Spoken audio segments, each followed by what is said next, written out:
Hi guys, we're just gonna make a quick continuation of the first video of the Hilo game, and it's in correlation with the binary search algorithm that I briefly mentioned at the end of that video.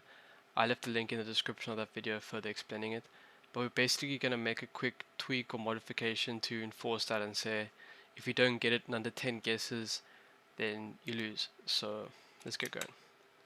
So guess equals 0.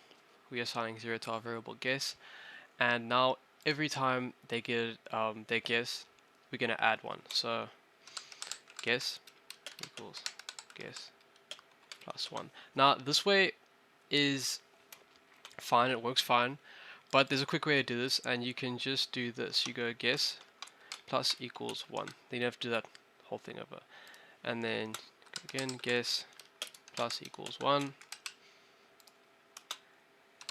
guess plus equals 1, and we have to do it on every time, well, the first entry we do, and then every time they get it wrong.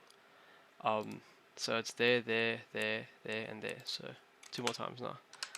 Guess equals plus equals 1, and then guess plus equals 1. Now we have to add the if statement that breaks the program once we exceed 10 guesses. So we have to tab this, go one down, and start it here. If guess greater than equal to 10, we're gonna print you have exceeded 10 guesses, you lose. And then obviously we need to break, and then don't forget you have to add your else, and that's it. Let's test it.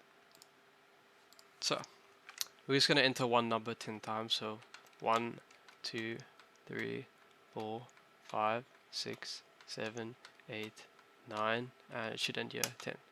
You have exceeded 10 guesses, you lose. So if you apply the binary search algorithm, you should be able to guess. Even you can do 1,000, and you should be able to guess it in under 10 guesses. Not all the time, but most of the time. And yeah, thank you.